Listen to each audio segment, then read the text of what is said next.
अस्सलाम वालेकुम स्टूडेंट्स। उम्मीद है कि आप तमाम दोस्त खैरियत से होंगे और आवाज़ भी मेरी इंतहाई वाज़ेह और क्लियर सुन पा रहे होंगे। आज की जो बेटे हमारी डिस्कशन है, वो हमारी कल की ही डिस्कशन की कंटिन्यूटी है। एमआईएस का टॉपिक हम जो कि हमारा कोर्स लाइन का one of the most important topic है, उसे हम कंप्लीट करने की कोशिश कर रहे हैं और कल हमने जो हमारी डिस्कशन थी वो छोड़ी थी जहां पर आप कहिए कि स्ट्रेटेजिक और टैक्टिकल और ऑर्गेनाइजेशनल लेवल और ऑपरेशनल लेवल के ऊपर हमने कुछ बात शुरू की थी और मैंने आपको स्ट्रेटेजिक लेवल की उस लेवल पे मौजूद जो वर्किंग है उसकी कुछ सूरत हाल जो है वो आपको बताई थी और मामलात जो हैं वो समझाए थे। तो अगर बेटे कल तक की डिस्कशन में किसी का कोई सवाल है, कोई कंफ्यूजन है तो प्लीज जिक्र कीजिए, हैंड रेज करें, मैं उसे रिप्लाई करूं। और अगर बच्चे नहीं हैं तो फिर मैं आज की जो हमारी डिस्कशन है उसको कंटिन्यू करूं। तो अगर बेटा कोई सवाल है तो प्लीज जल्दी से हैंड रेज करें ताकि हम उसको डिस्कस करके तो फिर आगे बढ़ें।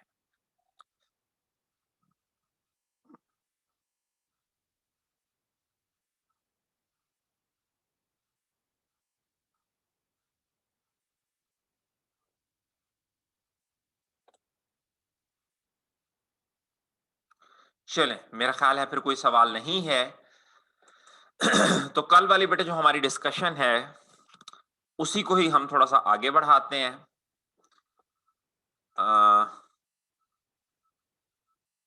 जी उमेर।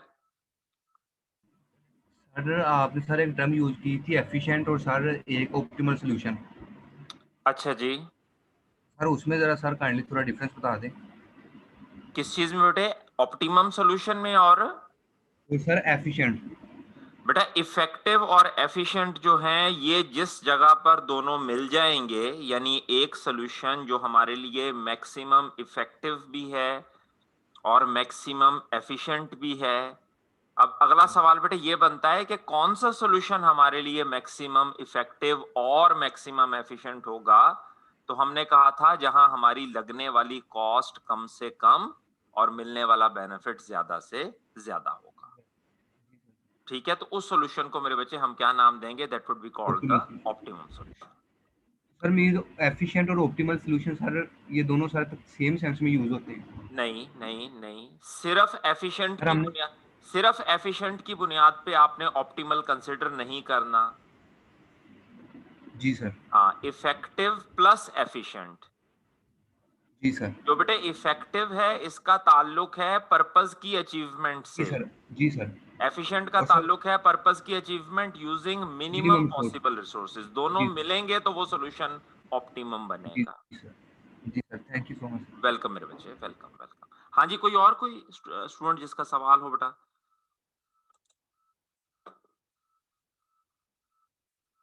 चलें, इन द मीन टाइम फिर हम डिस्कस कर लेंगे। अच्छा, कल हमने जो ऑर्गेनाइजेशन का एक लेवल है जिसे हम स्ट्रेटेजिक लेवल कहते हैं, जो कि बुनियादी तौर पर रिस्पॉन्सिबल होता है स्ट्रेटजी और पॉलिसी मेकिंग के लिए, और वो डिसीजंस जो हैं उसके वो होल ऑर्गेनाइजेशन को इफेक्ट करते हैं। यानी वो डिसीजन अभी मैं आगे एक्सप्लेन करूंगा तो आपको और क्लियर हो जाएगी ये बात।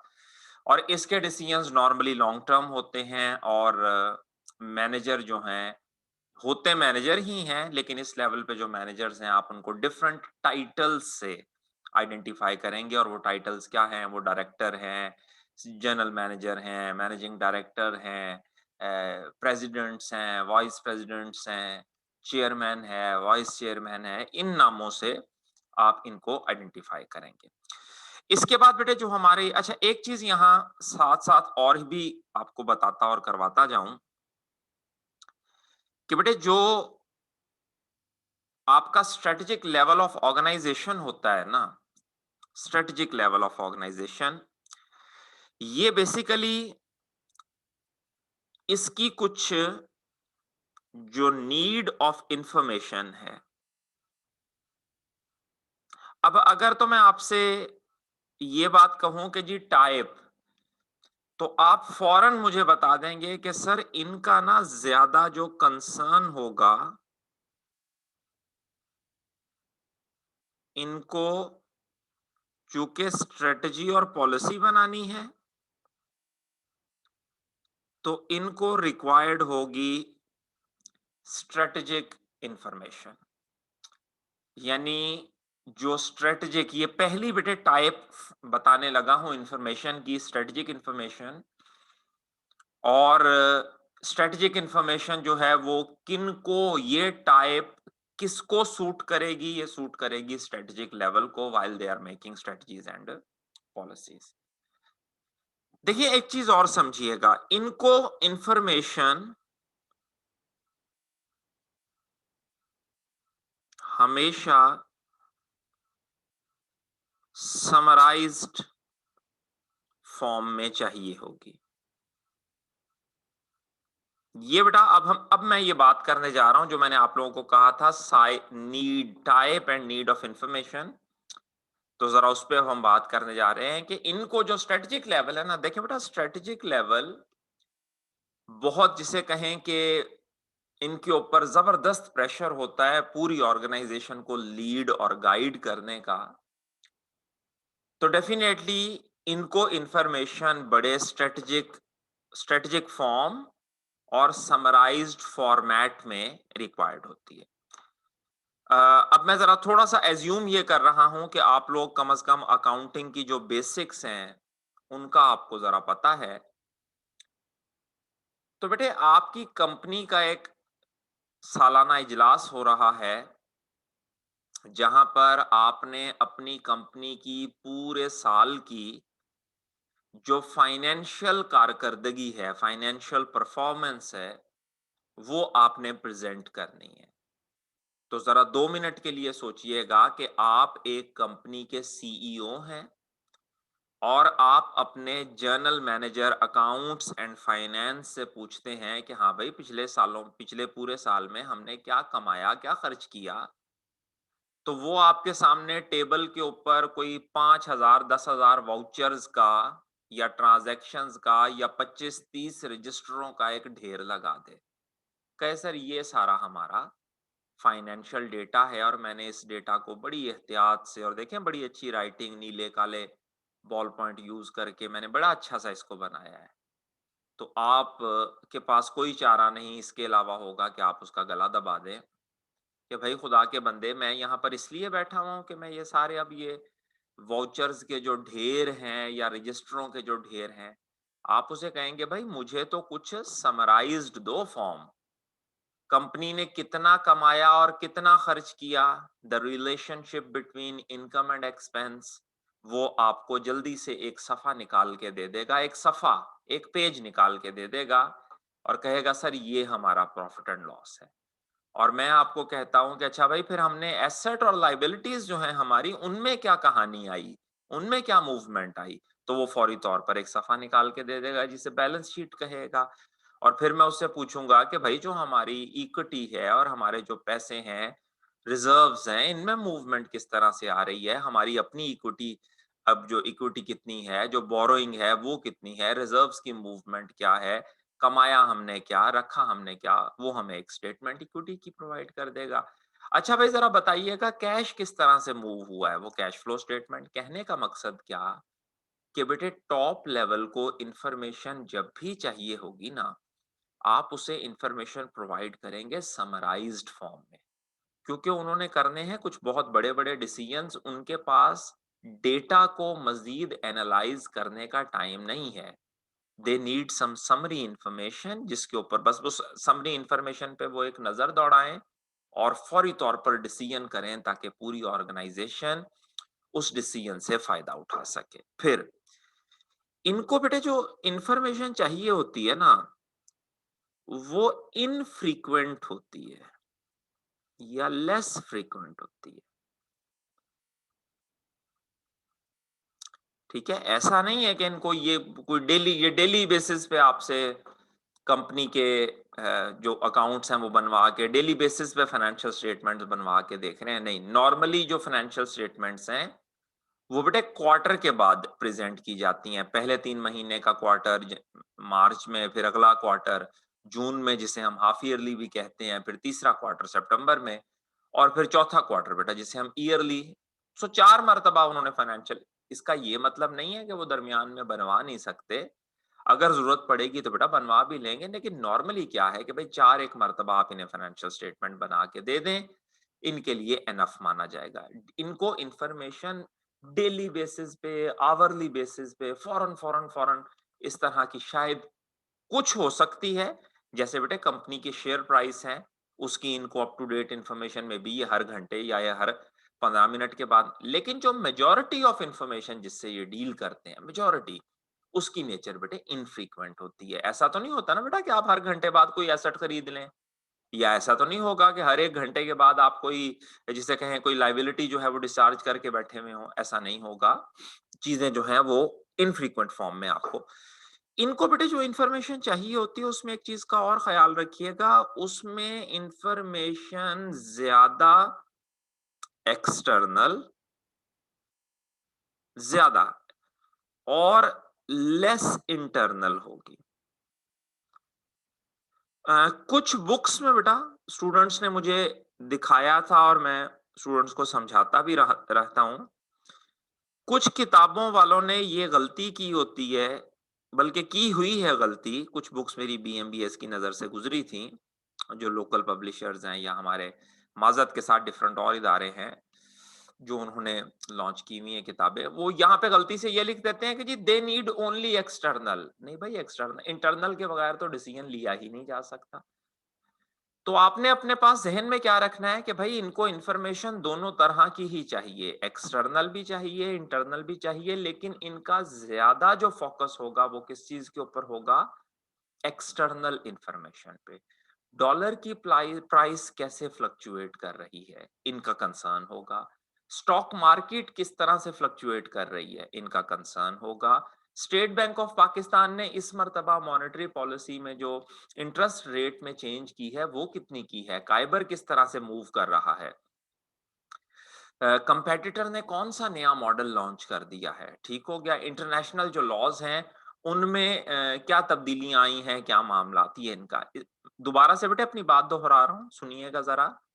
इंफॉर्मेशन दोनों तरह की ही चाहिए, एक्सटर्नल भी चाहिए, इंटरनल भी चाहिए, but they are more concern, या अगर आप इनको 100% इंफॉर्मेशन देंगे तो उसमें might be 70% external, external environment से रिलेटेड होगी, और 30% जो है मैं भी एक मिसाल के तौर पर बात कर रहा हूं।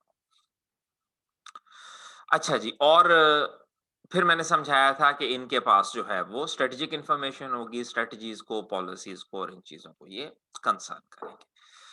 जो बेटा हमारा टेक्टिकल लेवल है, समझिएगा, जो हमारा टेक्टिकल लेवल है ये बुनियादी तौर पर आप कहें कि टेक्टिकल जो अफेयर्स हैं,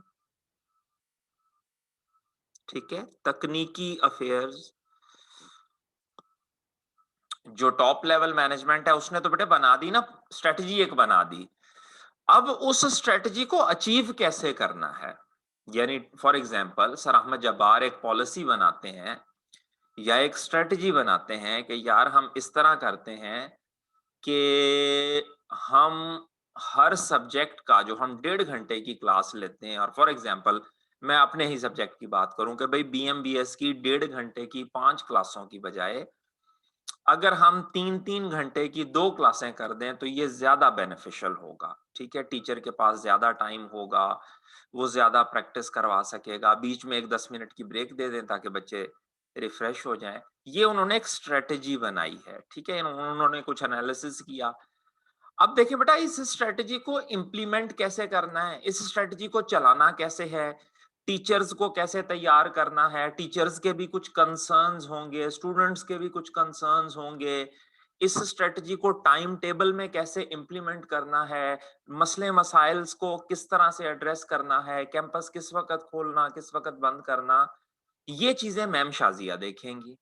तो हम कहते हैं कि जो टेक्निकल लेवल है वो बेसिकली कंसर्न होता है तकनीकी अफेयर से, कि वो जो स्ट्रेटजी ऊपर वालों ने बनाई है अब उस स्ट्रेटजी को रन किस तरह से करना है, उस स्ट्रेटजी को चलाना किस तरह से है, उस स्ट्रेटजी के जो मामलात हैं उनको किस तरह से देखना है और उनकी वर्किंग किस तरह से करवानी है। ठीक होगी सर बात।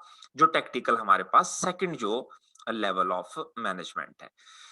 ये जो मैनेजमेंट है, जरा एक चीज का बेटे ख्याल रखिएगा, ये जो डिसीजन करेगा ना टैक्टिकल लेवल, जो डिसीजन करेगा,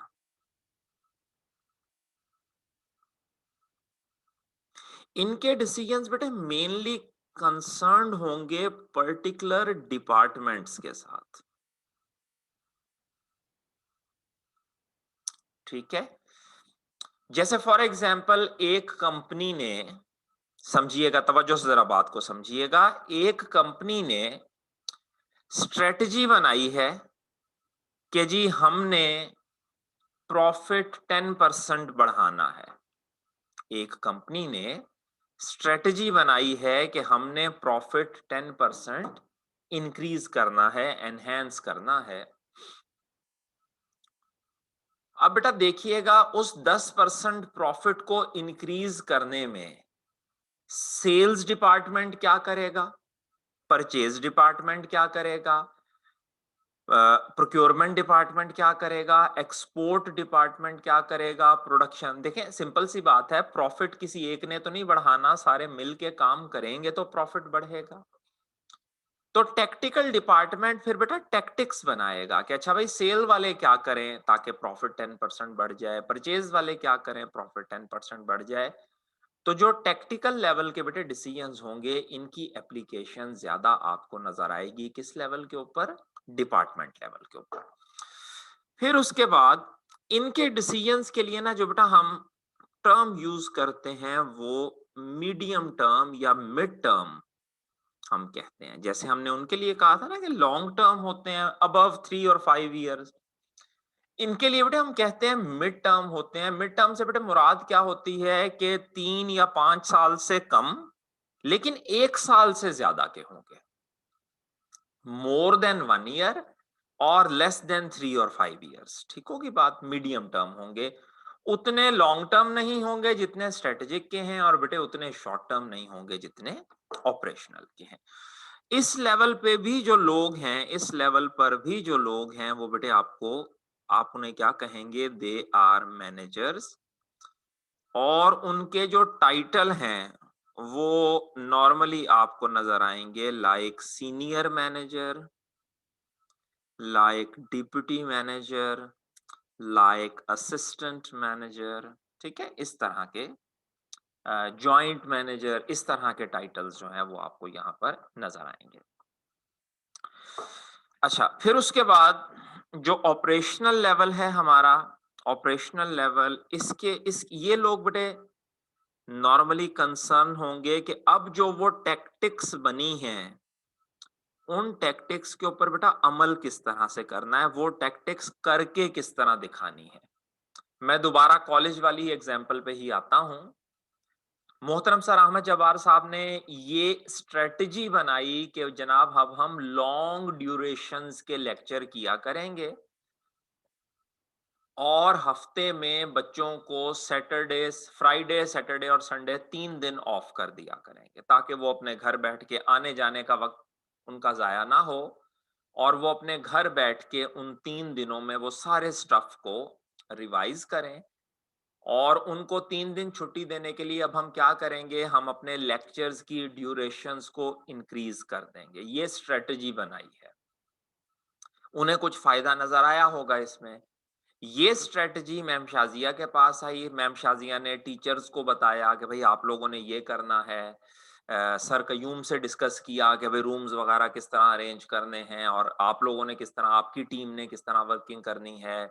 फिर स्टूडेंट्स के साथ डील किया, स्टूडेंट्स को बताया कि किस वक्त आना है, टाइम टेबल सेट किया। और फिर वो चीज बेटे हमारे पास आ गई, we the faculty member, the operating level of management. और हमने बेटे उस टाइम टेबल के मुताबिक, या जो जो टैक्टिक्स या जो जो डायरेक्शंस जो हैं हमें मैम शाजिया से मिली, हमने उनके मुताबिक काम करना शुरू कर दिया। भाई कब क्लास शुरू करनी है, बीच में किस वक्त ब्रेक देनी है, फिर दोबारा कब शुरू करनी है, और किस तरह से मामलात को मैनेज करना है। इनके बेटे अगर आप डिसीजंस देखेंगे ना, इनके अगर आप डिसीजंस देखेंगे तो इनके डिसीजंस आपको अप्लाई होते नजर आएंगे ऑन पर्टिकुलर इंडिविजुअल्स।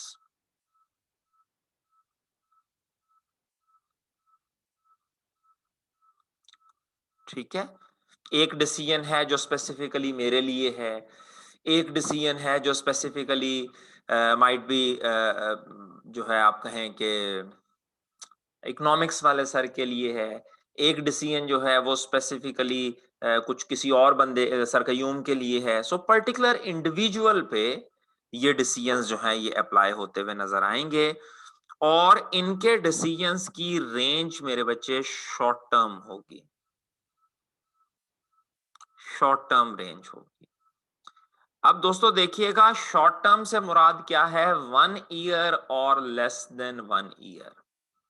इनके डिसीजंस ऐसे होंगे जिनकी मैक्सिमम मुद्दत 1 साल होगी। अब वो बेटा क्या हो सकते हैं? इनके कुछ डिसीजंस ऐसे होंगे जो आवरली बेसिस पे, जैसे बेटे शिफ्ट चेंज करना, ये 3 घंटे की शिफ्ट लगी, फिर अगली 3 घंटे की शिफ्ट लगी, फिर अगली 2 घंटे का ओवर टाइम लगा, ये आवरली भी हो सकते हैं, ये बेटे डेली भी हो सकते हैं, ये वीकली भी हो सकते हैं, फोर्टनाइटली भी हो सकते हैं। अच्छा भाई, आप 10,000 यूनिट प्रोड्यूस कर लो अगले 15 दिनों के अंदर, अगले 15 दिनों में आपका टारगेट क्या है? 10,000 यूनिट प्रोड्यूस करने हैं। तो कुछ आवर्स से लेके डेली और वीकली और फोर्टनाइटली और मंथली और क्वार्टरली और मैक्सिमम ईयर तक। यानी अगर बेटे कोई डिसीजन ऐसा होगा जो ये डेली मंथली के सेटअप में फॉल कर रहा है, तो वो जिम्मेदारी होगी ऑपरेशनल लेवल मैनेजर्स की। और अगर आपको कोई इस तरह की चीज नजर आएगी कि जहां पर more than a year but less than 3 to 5 years है, तो वो टेक्टिकल वालों की। और अगर बेटे कोई लॉन्ग टर्म डिसीजन करना है जिसमें आप कहिए कि जिस तरह भाई यूं समझ लें, एक और सादा मिसाल समझाता हूं कि आज मैंने क्लास में पढ़ाना है या पिछले पढ़ाए हुए को रिवाइज करवाना है, ये एक डेली का डिसीजन है। मैं क्लास में आया, मुझे अपनी एक मेंटालिटी बीइंग अ टीचर बता रहा हूं, मैं क्लास में एंटर हुआ, मैंने देखा कि यार आज बच्चों की ना अटेंडेंस किसी वजह से क्लास में कम है। कोई भी रीजन हो सकती है, ट्रांसपोर्ट की हड़ताल है, कोई मौसम बहुत ज्यादा सर्द हो गया या गर्म हो गया, उसका कोई मसला आ गया, कहीं कोई और वैसे कोई एक्टिविटी बाहर चल रही है, उसकी वजह से टीवी के ऊपर इंडिया पाकिस्तान का कोई क्रिकेट मैच आना था, तो उस वजह से बच्चों ने बेवकूफों ने छुट्टी कर ली, and so on, any reason. तो मैंने उसी दिन के लिए एक डिसीजन ले लिया ऑन द डे कि चूंकि यार आज बच्चे कम हैं, तो नया टॉपिक अगर पढ़ाऊंगा तो फिर बच्चे परेशान होंगे। तो मैं ऐसा करता हूं कि जितने बच्चे आए हैं इनके साथ मिलके पिछले पूरे टॉपिक्स को एक दफा रिवाइज कर लेता हूं। डेली का डिसीजन है, ठीक है। अच्छा अच्छा भाई, मैंने बीएमबीएस जो है ना वो 24 मार्च को शुरू करनी है और उसे मैंने 31 जुलाई तक खत्म कर देना है। देखें, कुछ एक क्वार्टर का, 3 माह का, 2 माह का, 4 माह का डिसीजन है। इससे ऊपर अगर ईयरली डिसीजन चले जाएंगे कि अच्छा भाई पूरा मैंने जो सेशन है, पूरी समर अटेम्प्ट जो है या पूरा 2021 का जो ईयर है, ये मैंने किस तरह से चलाना है, कौन कौन फैकल्टी में, ये शायद किसी हद तक टेक्निकल लेवल। और फिर अगर जो डिसीजन है कि हमने एक ब्रांच लाहौर में खोलनी है कि नहीं खोलनी, हमने करंट बिल्डिंग को बढ़ाना है या एक और कैंपस ले लेना है, हमने सीए ही करवाना है या हमने कोई और भी प्रोफेशनल स्टडीज जो है वो शुरू करवानी है, ये तमाम तरह के बेटे स्ट्रेटेजिक डिसीजंस हैं जो टॉप मैनेजमेंट करेगी। एक थोड़ा सा ना यहाँ इस लेवल के ऊपर एक थोड़ी सी वेरिएशन आप दोस्तों को दिखानी है, जरा रिक्वेस्ट है समझिएगा।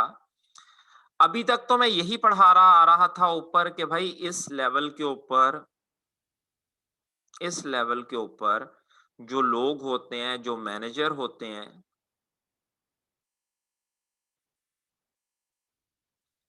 ठीक है, वो उन्हें हम कहते हैं सुपरवाइजर।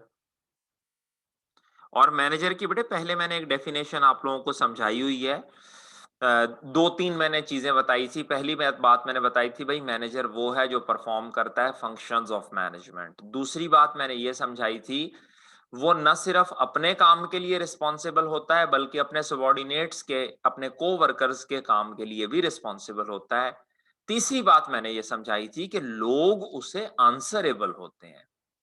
तो इस लेवल के ऊपर बेटे आप देखें तो आपको मैनेजर भी नजर आएंगे जिन्हें नॉर्मली हम सुपरवाइजर या फोरमैन फ्रंटमैन या फोरमैन के नाम से जानते हैं। इन मैनेजर्स को बेटे फर्स्ट लाइन मैनेजर्स भी कहते हैं, नोट कर लीजिएगा अपने पास। ऑपरेशनल लेवल के जो मैनेजर्स हैं इन्हें फर्स्ट लाइन मैनेजर्स भी कहते हैं। और ऑपरेशनल लेवल के ऊपर बेटे एक आपको और मखलूक नजर आएगी और उस मखलूक को हम कहते हैं they are non managers. Non managers sometime बेटा ये फंक्शंस ऑफ मैनेजमेंट तो परफॉर्म बाज मर्तबा नहीं भी कर रहे होते फंक्शंस ऑफ मैनेजमेंट, ठीक हो गया। इन्हें कोई आंसरेबल नहीं होता, ये सिर्फ और सिर्फ अपने गोल्स के लिए।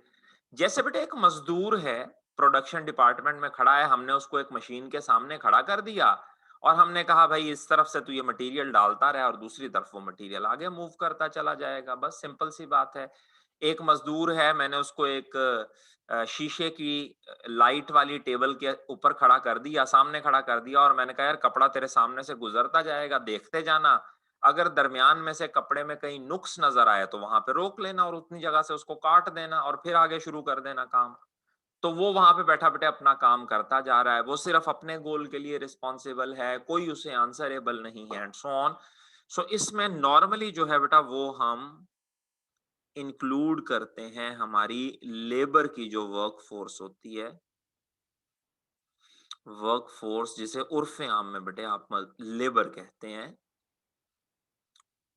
ठीक हो गया। सो अगर आप टॉप से अब बेटा देखना शुरू करें तो हमारे पास फिर ऑर्गेनाइजेशन में दोस्तों दो तरह के लोग होंगे। ऑर्गेनाइजेशन क्योंकि हमने ह्यूमन रिसोर्स से डील करना है, तो ऑर्गेनाइजेशन में अब हमारे पास दो तरह के लोग होंगे। कुछ लोग होंगे बेटा जिनका नाम जो है वो मैनेजर होगा, कुछ लोग होंगे जिनका नाम नॉन मैनेजर होगा। यानी पूरी ऑर्गेनाइजेशन में, मैं यहां थोड़ा सा आपके सामने इसे, मेरी ख्वाहिश है कि मैं बना के एक दफा जरा आप लोगों को समझा दूं कि ऑर्गेनाइजेशन में बेटा दो तरह के लोग होंगे, मैनेजर होंगे और नॉन मैनेजर होंगे।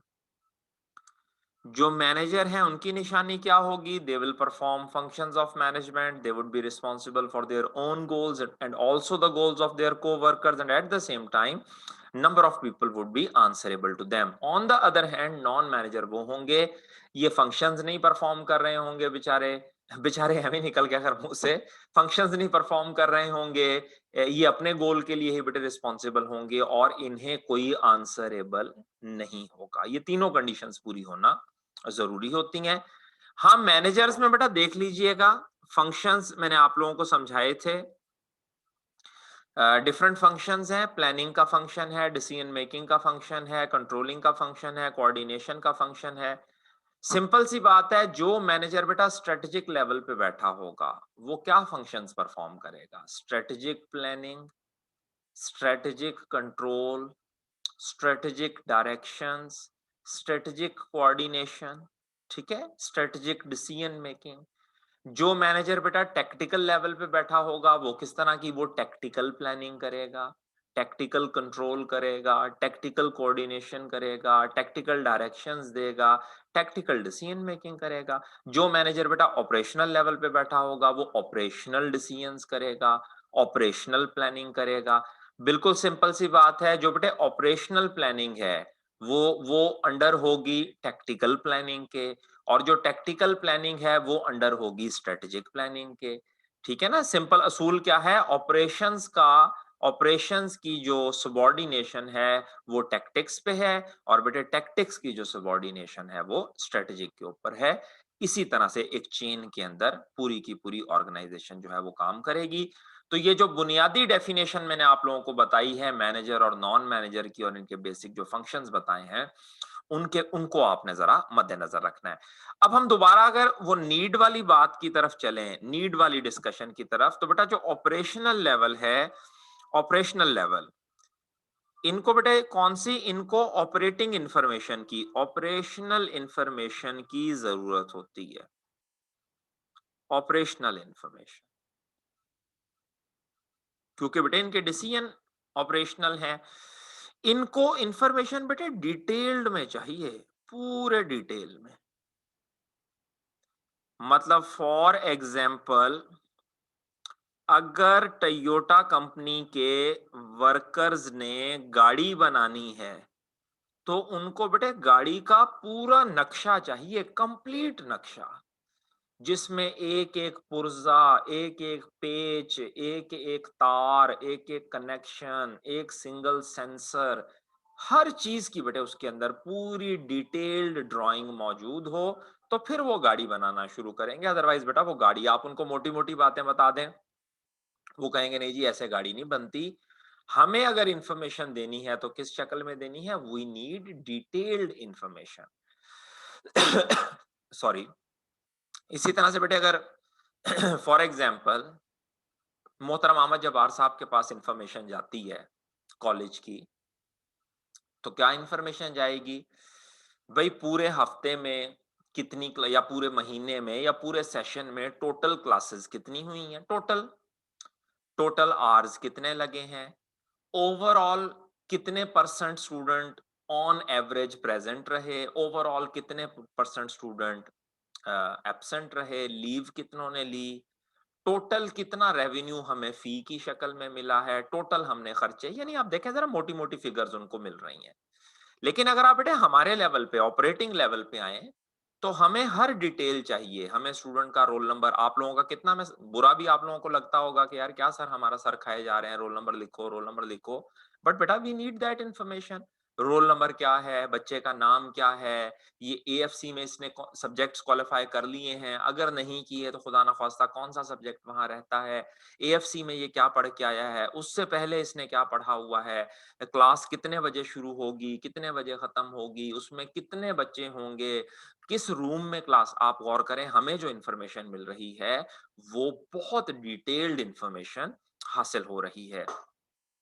और फिर बेटा ये देखिएगा हमें जो इंफॉर्मेशन है वो फ्रीक्वेंट है।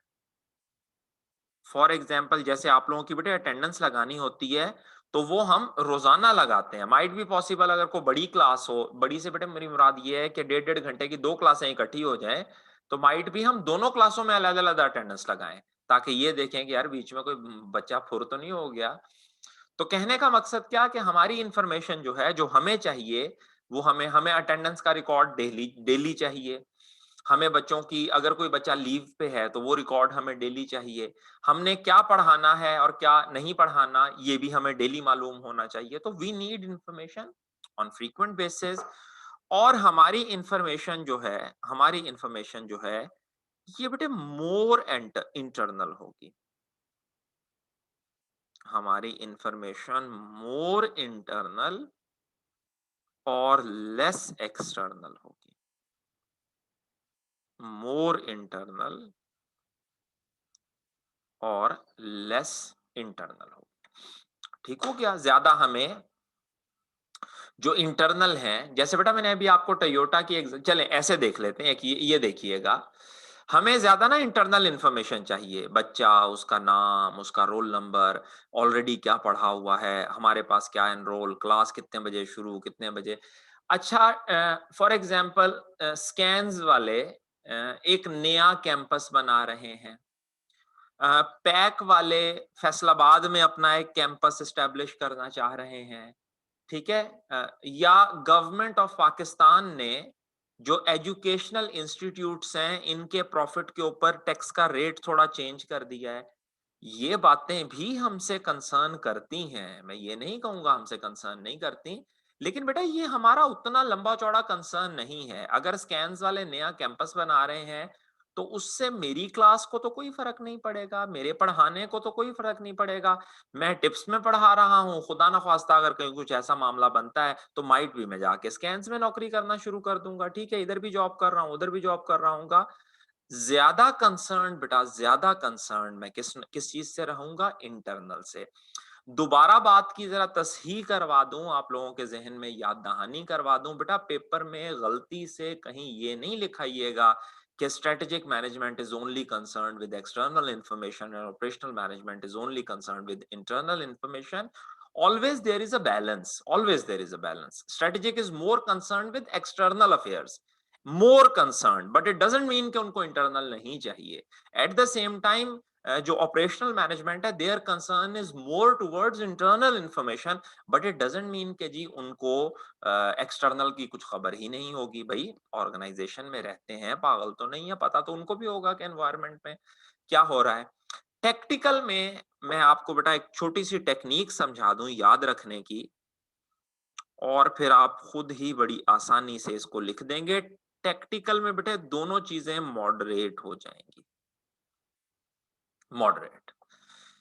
इनको टैक्टिकल वालों को सबसे पहली चीज इनको चाहिए होती है टैक्टिकल इंफॉर्मेशन, सबसे पहली चीज फॉर मेकिंग टैक्टिकल डिसीजंस। इनको जो इंफॉर्मेशन चाहिए वो उतनी समराइज्ड नहीं होती जितनी स्ट्रेटेजिक को, और उतनी डिटेल्ड नहीं होती जितनी ऑपरेशनल को। It would be somewhere between, on a moderate level between strategic and operational. इनकी इंफॉर्मेशन ज्यादा इंटरनल होगी। किससे ज्यादा? भाई स्ट्रेटेजिक से ज्यादा इंटरनल होगी, लेकिन लेस होगी ऑपरेशनल से। यानी जितनी डिटेल ऑपरेशनल को चाहिए इनको उतनी नहीं चाहिए, लेकिन बेटा इनको उतनी समराइज्ड भी नहीं चाहिए जितनी टॉप मैनेजमेंट को। तो आपने इस चीज को जरा ना अपने जहन में खुद प्रोड्यूस कर लेना है और बना लेना है इस चीज को कि ये एक मॉडरेट लेवल ऑफ इंफॉर्मेशन के ऊपर काम करते हैं। मॉडरेशन किसके दरमियान होगी? Somewhere between strategic and tactical. तो ये हमारा बेटा वो टॉपिक था। थोड़ा सा मैं आपको इसको आइडेंटिफाई भी कर दूं, जो मैंने यहां ये आपसे बात की थी कि जब हम नॉलेज को, इंफॉर्मेशन को प्रोसेस करते हैं, तो अब मैंने बेटा आपको 3 टाइप्स बता दी हैं इंफॉर्मेशन की। इंफॉर्मेशन स्ट्रेटेजिक होगी, इंफॉर्मेशन टेक्टिकल होगी, और इंफॉर्मेशन ऑपरेशनल होगी। और फिर मैंने उनकी बेटा आपको नीड भी समझाई है, ठीक है, कि अगर स्ट्रेटेजिक इंफॉर्मेशन होगी तो वो किस तरह की होनी चाहिए। भाई स्ट्रेटेजिक इंफॉर्मेशन अगर है तो क्या नीड है हमारी स्ट्रेटेजिक लेवल की, क्या नीड है कि भाई इंफॉर्मेशन हमें समराइज्ड फॉर्म में दो। और रोजाना ना इंफॉर्मेशन हमारे लेके सर पे खड़े हो जाना, हमें और भी काम होते हैं। वी नीड इनफ्रीक्वेंट, जब कहीं स्पेशली चाहिए होगी हम खुद कह देंगे, और ज्यादा उसमें एक्सटर्नल फैक्टर्स होंगे और कम उसमें इंटरनल फैक्टर होंगे। ठीक है बेटा, सिंपल मैं आपको यूं एक सादा मिसाल से समझा दूं।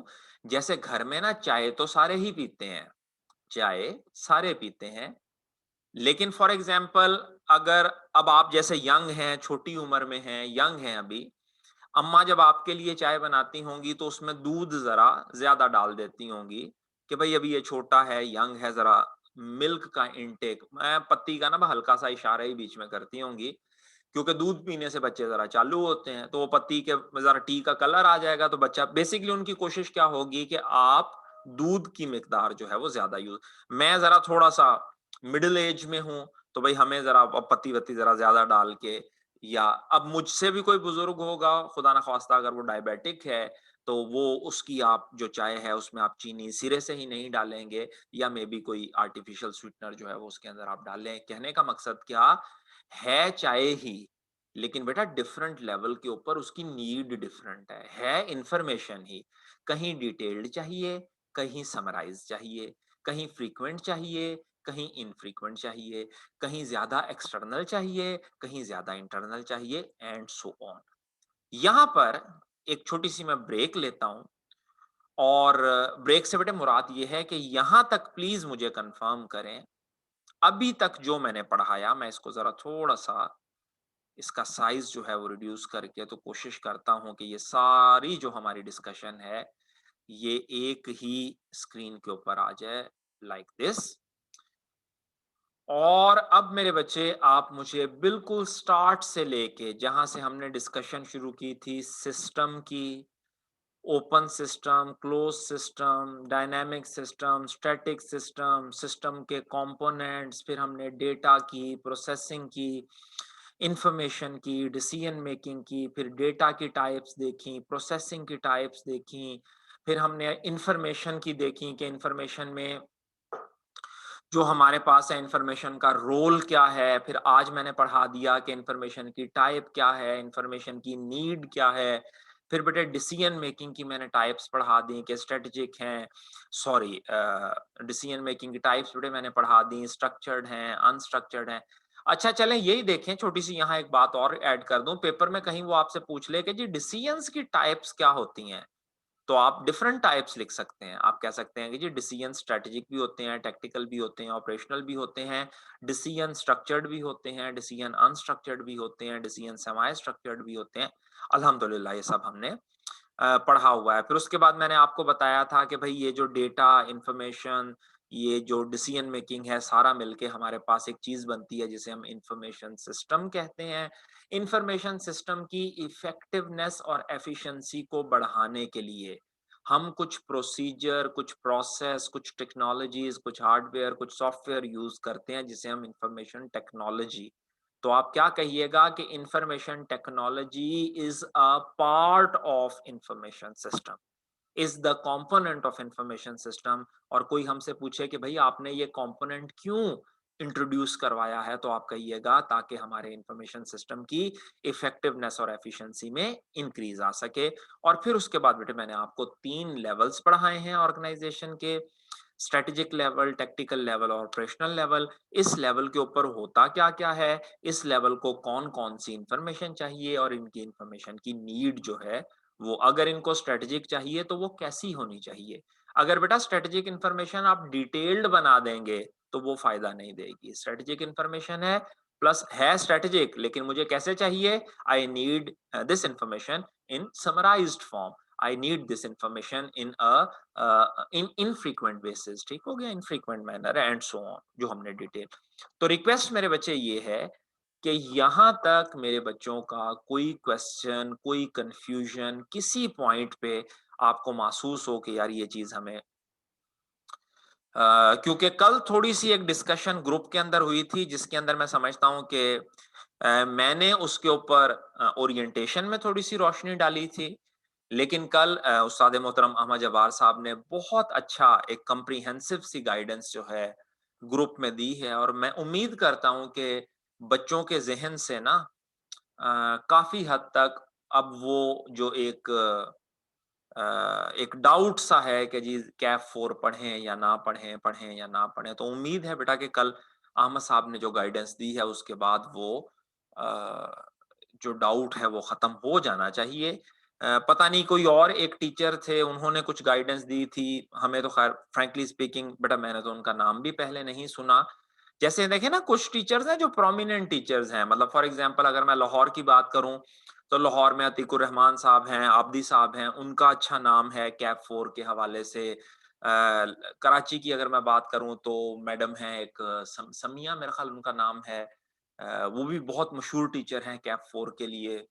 तो अगर उन टीचर्स का कोई मैसेज होता ना तो चले हमें, अब वो जो साहब थे माजरत के साथ मुझे तो इल्म नहीं है, ऑफ कोर्स कोई किसी इदारे में वो जरूर काम कर रहे होंगे और अच्छा उनका एक एक्सपीरियंस होगा, लेकिन मैं जहां तक बेटे महसूस करता हूं कि आपके लिए अपने असातिज़ा, जैसे अगर मैंने भी गाइडेंस लेनी हो तो मैं भी सर अहमद या सर जुनेद, सर जिशान के पास जाऊंगा।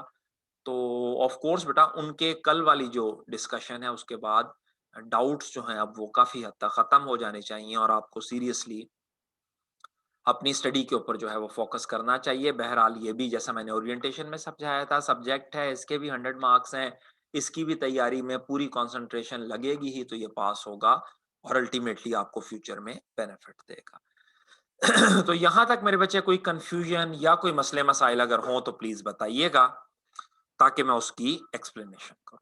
1 से 2 मिनट के लिए मैं खामोश होने लगा हूँ, आप देख लीजिए पूरी स्क्रीन को और किसी पॉइंट पे बेटे अगर कोई कंफ्यूजन है तो उसको आप हैंड रेज कीजिए ताकि मैं एक्सप्लेन करूं।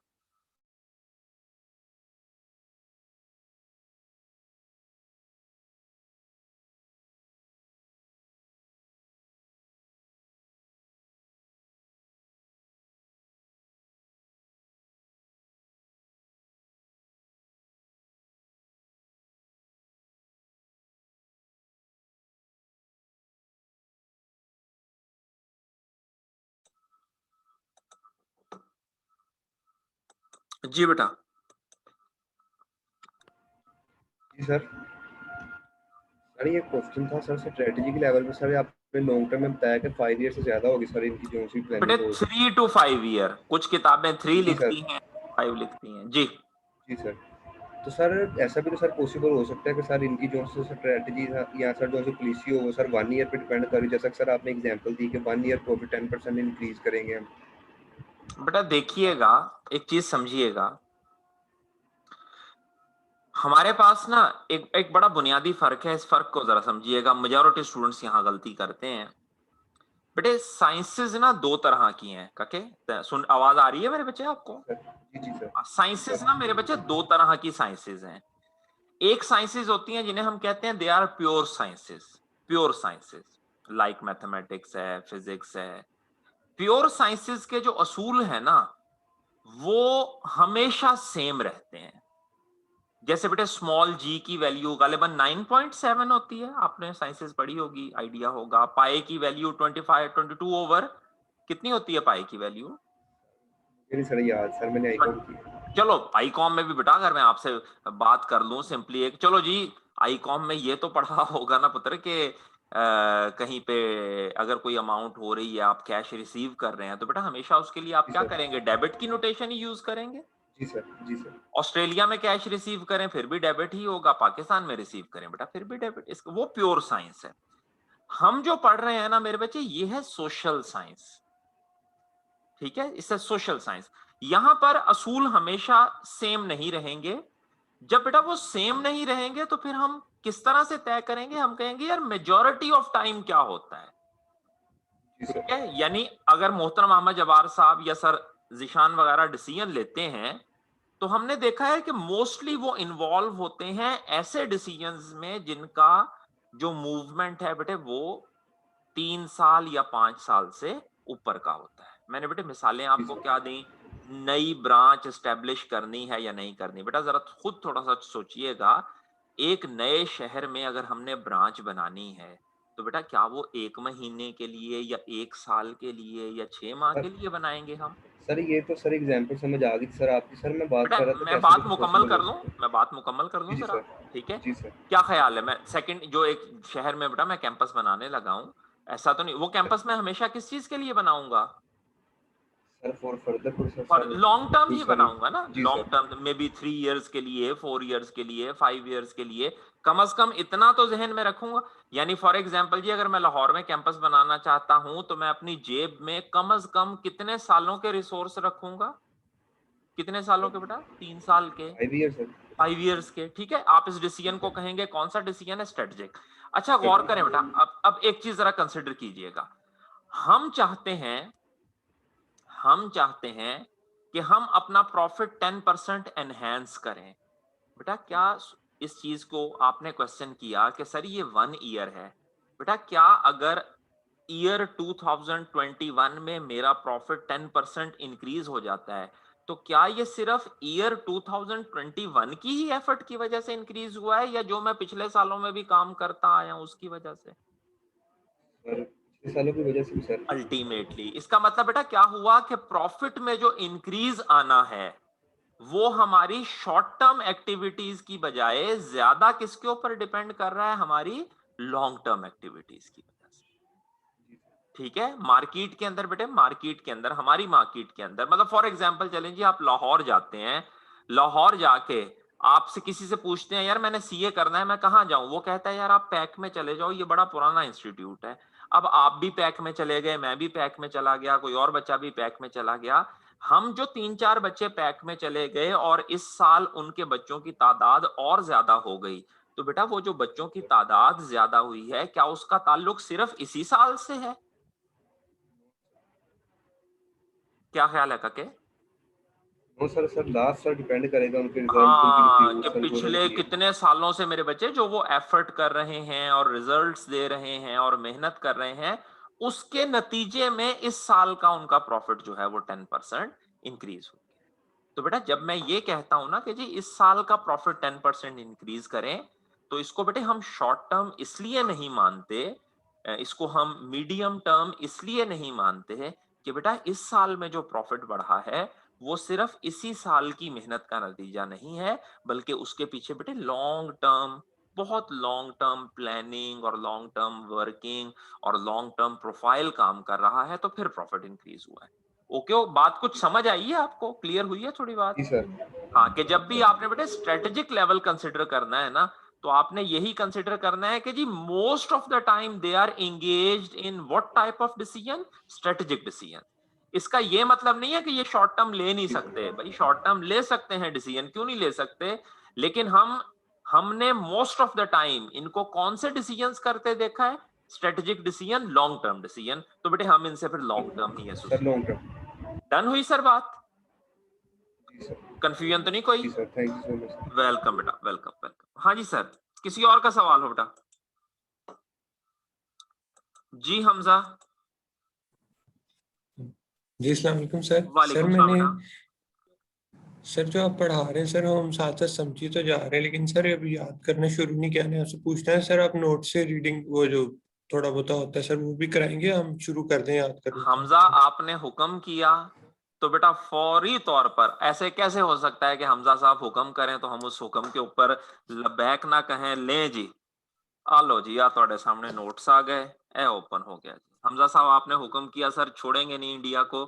ये देखें जी, करते हैं अभी नोट्स की बात। आपके एक हम नाम है हमजा रईस, उनका क्वेश्चन बेटा एक ले लूं तो फिर उसके बाद नोट्स पे आते हैं। Okay okay sir. Sir sir ये जो सर मतलब जो आपने सर अभी पढ़ाया है वो दोबारा सर नोट से दोबारा पढ़ाएंगे ना, ताकि हम साथ साथ याद करें? सर जी, मतलब जब तक आप तसल्ली नहीं होगी मैं 1 इंच भी नहीं हिलूंगा।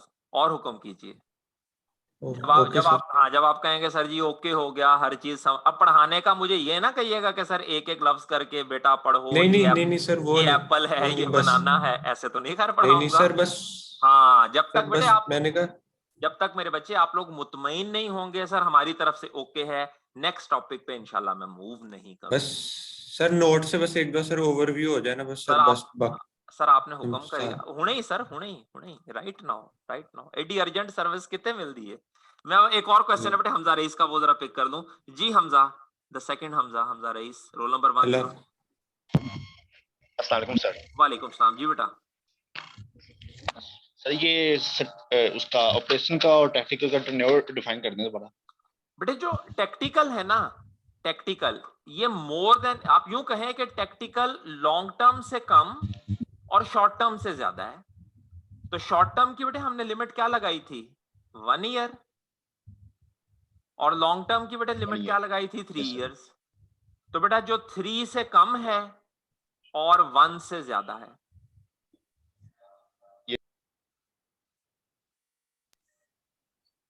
बेटा आवाज आ रही है आपको हमजा?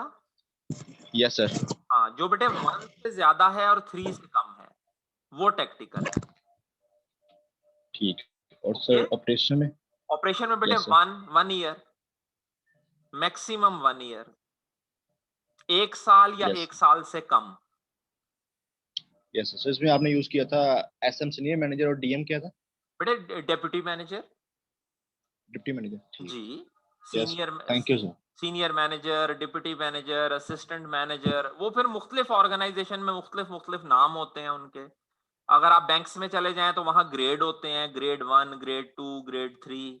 अगर आप गवर्नमेंट डिपार्टमेंट में चले जाएं तो वहां स्केल होते हैं। ठीक है, नाम उनके मुख्तलिफ हो सकते हैं, वो जरा उनका ख्याल रखिएगा। अच्छा जी, उसके बाद रोल नंबर 979। जी बेटा। अस्सलाम वालेकुम सर। वालेकुम सलाम बेटा। सर हमने ना एएफसी में बिजनेस कम्युनिकेशन में स्ट्रेटेजिक, टेक्टिकल और ऑपरेशन लेवल्स पढ़े हैं। जी बेटा। और उसमें हमने ये पढ़ा है कि जो स्ट्रेटेजिक है वो 3 to 5 years का उसका दौरानिया है, ड्यूरेशन है। ठीक है। और जो टेक्टिकल है वो 6 months to 1 year तक है। और जो ऑपरेशनल है वो डे टू डे एक्टिविटीज को रिप्रेजेंट करता है। तो इस हम आप कुछ और बता रहे हैं और हमने कुछ और पढ़ा है, तो हमें ये कंफ्यूजन हो रही है कि हम किसको माने। जी आप आप मेरी बता देंगे। बेटा मेरी मान लें, क्योंकि एएफसी तो क्लियर हो गया ना, एएफसी तो क्लियर हो गया। ठीक है, तो अब पेपर कौन सा देना है? बीएमबीएस। बीएमबीएस का। तो फिर बेटा किसकी माननी पड़ेगी? आपकी। अल्टीमेटली। ठीक है, क्लियर। Okay sir. हाँ बस। Yes sir. हाँ, जो पहले असल में बेटा एक आपको चीज समझाऊं थोड़ी सी, कंफ्यूजन कोई नहीं है, कोई कंफ्यूजन नहीं है। मैंने पहले, आप अभी अगर थोड़ी देर पहले बात सुन रही हो ना, तो मैं वो थोड़ी देर पहले गालिबन हमजा को या किसी और कोई एक बच्चे ने सवाल किया था, मैं Yes, sir, समझा रहा था हाँ कि बेटा ये सोशल साइंस है मेरी बेटी, इसके अंदर ना आप लकीर लगा के नहीं ऐसे कह सकते कि नहीं जी बस ये 2 जमा 2 4 ही होगा। यहां आप देखिएगा 2 जमा 2 कभी 5 भी हो जाएगा, 2 जमा 2 कभी 6 भी हो जाएगा, क्योंकि ये है मेरा बच्चा सोशल साइंस। यहां हमने Okay. भाई फॉर एग्जाम्पल बेटा जिस ऑथर की किताब एएफसी में आई कैप ने चोरी करके लिखी है, ठीक है, उस ऑथर ने मेजॉरिटी ऑफ द टाइम इस तरह की चीजों को लिखा हो। अभी ये बेटा जब मैं आपको स्टडी टेक्स्ट पढ़ाऊंगा ना और दिखाऊंगा तो इंशाल्लाह वहां पर मैं शो करूंगा आपको कि टेक्टिकल जो है वो मोर देन वन। अब आपने कुछ ऑर्गेनाइजेशंस ऐसी हैं, देखें अब आप एक ऑर्गेनाइजेशन की बेटे मालिक हैं, एक एंटरप्रेन्योर हैं, और आप कहती हैं कि भाई अगर कोई डिसीजन जो है वो 6 माह से ऊपर चला जाए ना तो वो टेक्टिकल वालों को दे दो। आपने क्या बेटे बात की है कि अगर कोई डिसीजन 6 माह से ऊपर चला जाए तो वो टेक्टिकल वालों को दे दो। तो इसमें बेटा पाबंदी तो कोई नहीं है, दुनिया का कोई कानून ऐसा करने से आपको मना नहीं कर सकता। सो इस चीज को प्लीज जरा जहन में रखिएगा कि ये तमाम स्टूडेंट्स के लिए कि ये मेरे बच्चे सोशल साइंस है, यहां पर हर चीज प्योर साइंसेस की तरह उतनी डिफाइंड और आइडेंटिफाइड नहीं होगी। चीजें जो है वो मेजॉरिटी बेसिस पे डील होती हैं उसमें फ्लक्चुएशन आती रहेगी। हाँ फर्क क्या है, चूंकि बेटा अब हमने बीएमबीएस का पेपर देना है तो हम कोशिश करेंगे कि हम वो वाली नॉलेज एग्जामिनर को दें जो बेटा हमारे बीएमबीएस के स्टडी टेक्स्ट में लिखी हुई है। एएफसी वाली नॉलेज से हमने एएफसी क्वालिफाई कर लिया, बीएमबीएस वाली नॉलेज से हम बीएमबीएस क्वालिफाई कर लेंगे। पूरी लाइफ के लिए जो असूल बना के हमने दिमाग में रखना है वो ये है कि जनाब चीजें वो होंगी जो मेजॉरिटी डिसाइड करेगी, क्योंकि ये हमारे पास कोई प्योर साइंसेस नहीं बल्कि सोशल साइंस है।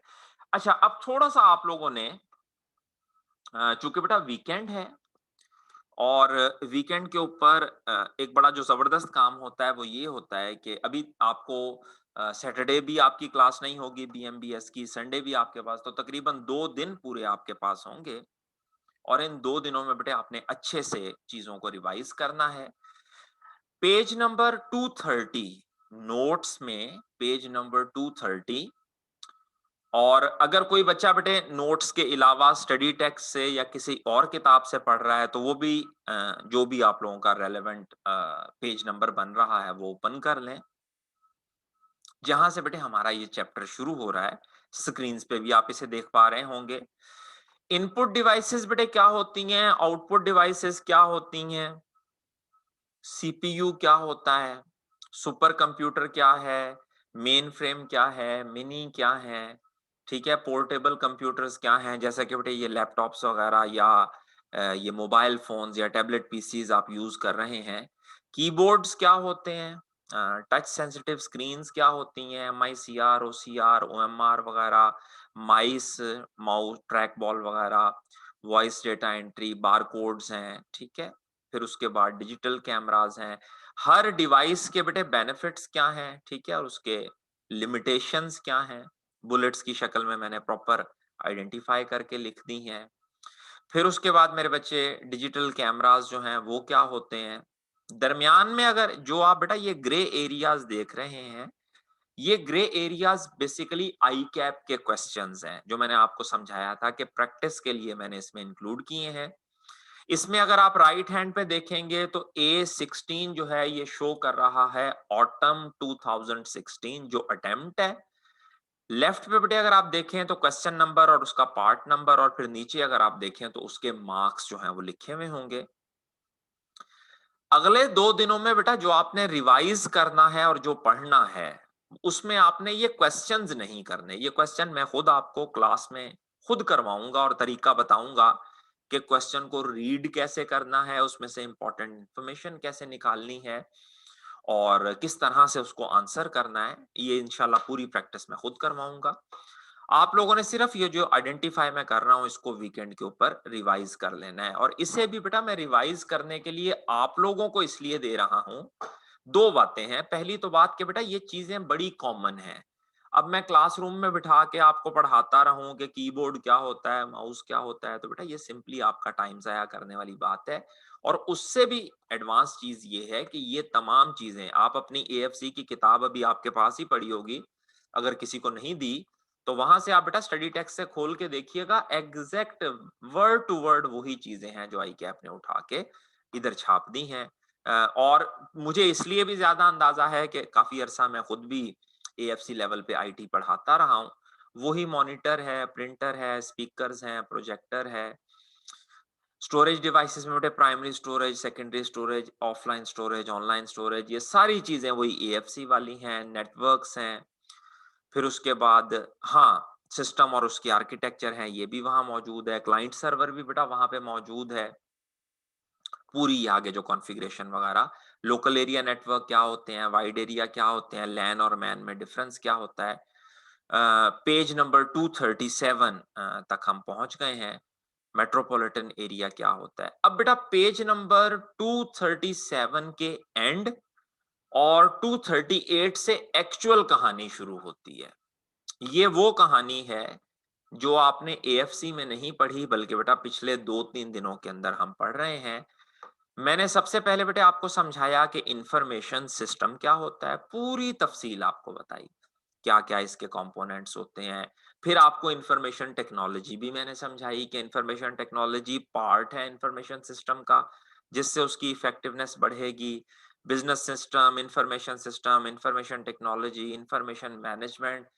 अब जैसे ही बेटा आप लफ्ज इंफॉर्मेशन मैनेजमेंट पढ़ेंगे, पिछले लेक्चर फौरन आपके जहन में आ जाना ही चाहिए कि जिस लफ्ज के साथ मैनेजमेंट लग जाए, इससे मतलब क्या होगा कि हमने उससे मैक्सिमम बेनिफिट लेना है।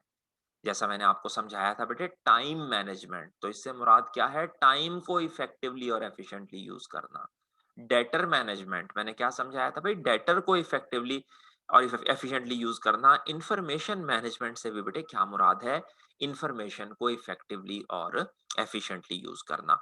फिर उसके बाद बेटे अगर आप देखें मजीद इसमें, तो एलिमेंट्स पढ़ाए थे बेटा, goal, input, process, output, environment, boundary. इसमें उसने कंट्रोल्स नहीं लिखे हुए, मैंने कंट्रोल्स भी आपको पढ़ाए हैं। सिस्टम के ऑब्जेक्टिव, हर सिस्टम के बेटे डिफरेंट डिफरेंट सिस्टम्स के डिफरेंट डिफरेंट ऑब्जेक्टिव्स हैं, ठीक है। किसी सिस्टम का कोई ऑब्जेक्टिव है, किसी सिस्टम का कोई ऑब्जेक्टिव है, उसकी उसने नीचे मिसालें दी हुई हैं।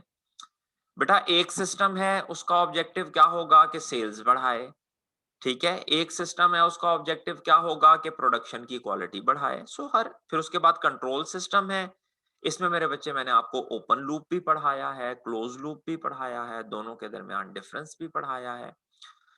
फिर उसके बाद बेटा एलिमेंट्स हैं कंट्रोल सिस्टम के, ये देख लीजिएगा, इसमें भी कोई ऐसी मुश्किल चीज नहीं है।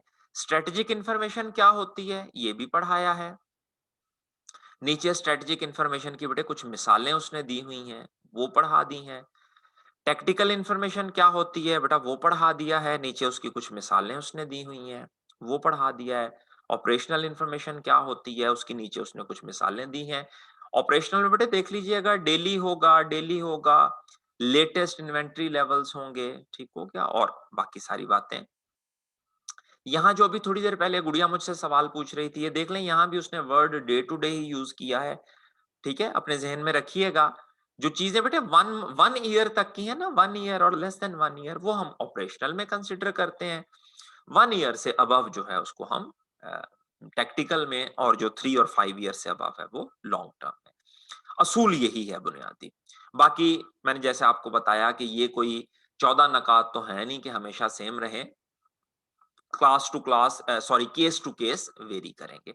रोल भी मेरे बच्चे मैंने आपको पढ़ा दिया था, प्लानिंग, कंट्रोल, रिकॉर्डिंग है, परफॉर्मेंस मेजरमेंट है, डिसीजन मेकिंग वगैरह है।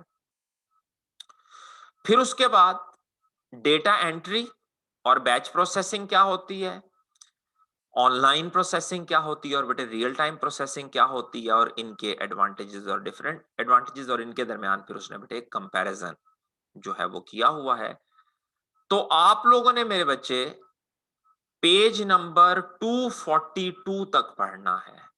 पेज नंबर 242 नोट्स में आइडेंटिफाई कर लें, की differences between batch processing and real time processing, 242 तक। अब ये अगर मैं इसको जरा थोड़ा सा आपके सामने बेटे समराइज करूं, तो हम तकरीबन शुरू हमने किया था, अगर मैं पेज पहले पे, सॉरी आप लोगों का थोड़ा सा जरा आज एक्स्ट्रा टाइम ले रहा हूं, लेकिन चूंकि वीकेंड है तो आप लोगों को बेटा गाइड करना है ताकि वीकेंड को आप अच्छे से यूज कर सकें। पेज नंबर 230 से बेटे हमने शुरू किया है और 242 पे गालिबन जाके हमने ब्रेक लगा दी है। टोटल गिन के 12 पेजेस हैं, गिन के 12 पेजेस, ठीक है, गिन के 12 पेजेस।